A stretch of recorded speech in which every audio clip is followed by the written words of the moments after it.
فلسطین کے بچے بھوکے ہیں، ماؤں کی آنکھیں اپنے شہید لختے جگر کو دیکھ دیکھ کر خشک ہو چکی ہیں۔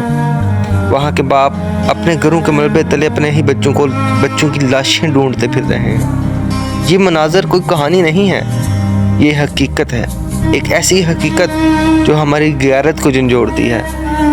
میرے بھائیوں، جب ایک چھوٹا سا فلسطینی بچہ روٹی کے ایک ٹکڑے اور پانی کے ایک قطرے کو ترستا ہے تو سوچو، کیا ہم واقعی مسلمان کہلانے کے حقدار ہیں؟ جب مسجد اقصی پر گولیاں چلتی ہیں، جب معصوموں پر بم برسائے جاتے ہیں، تو کیا ہمارا خون نہیں کھولنا چاہیے؟ اللہ کے رسول صلی اللہ علیہ وآلہ وسلم نے فرمایا تھا کہ مسلمان ایک جسم کی مانند ہیں، اگر جسم کے ایک حصے کو تکلیف ہوتی ہے تو پورا جسم بے چین ہو جاتا ہے۔ کیا یہ واقعی امت ہے جس نے کبھی بدر اور احد کے میدانوں میں دنیا کو ہلا کر رکھ دیا تھا؟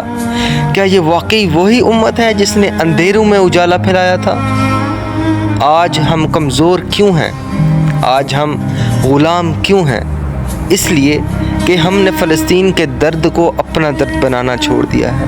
میرے عزیزو، فلسطین کا مسئلہ صرف فلسطینیوں کا نہیں ہے، یہ ایمان کا مسئلہ ہے، یہ ہماری غیرت کا مسئلہ ہے۔ مسجد اقصی وہ جگہ ہے جہاں رسول اللہ صلی اللہ علیہ وآلہ وسلم نے آسمانوں کا سفر کیا تھا، اور آج وہی جگہ آہوں، خون اور لاشوں سے بھری پڑی ہے۔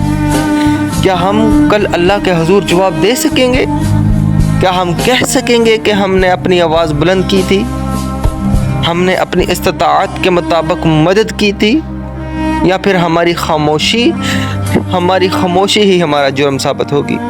اے مسلمانوں، یہ وقت جاگنے کا ہے، یہ وقت اتحاد کا ہے، یہ وقت دنیا کو یہ دکھانے کا ہے کہ ہم فلسطین کو تنہا نہیں چھوڑیں گے۔ ہم اپنے قلم سے، اپنی زبان سے، اپنی احتجاج سے، اپنی دعاؤں سے اور اپنی غیرت سے فلسطین کا ساتھ دیں گے۔ یاد رکھو، فلسطین کی آزادی صرف فلسطین کی آزادی نہیں ہوگی، اسلام کی جیت ہوگی، یہ امت کی عزت ہوگی، اور آج ہم نے اپنی ذمہ داری پوری نہ کی تو تاریخ ہمیں بزدلی کا ساتھ دے کر کھڑا کرے گی۔ لہٰذا ہم جب یہ عہد کریں گے کہ ہم خاموش نہیں رہیں گے، ہم فلسطین کے ہر بچے کے خون کا حساب مانگیں گے، ہم ہر شہید کی قربانی کو یاد رکھیں گے، اور انشاءاللہ وہ دن ضرور آئے گا جب مسجد اقصی کی فضاؤں میں دوبارہ آزادی کی تکبیر گونجے گی۔ فلسطین زندہ ہے، فلسطین زندہ رہے گا، اور انشاءاللہ فلسطین کی فتح ہوگی۔ اللہ اکبر۔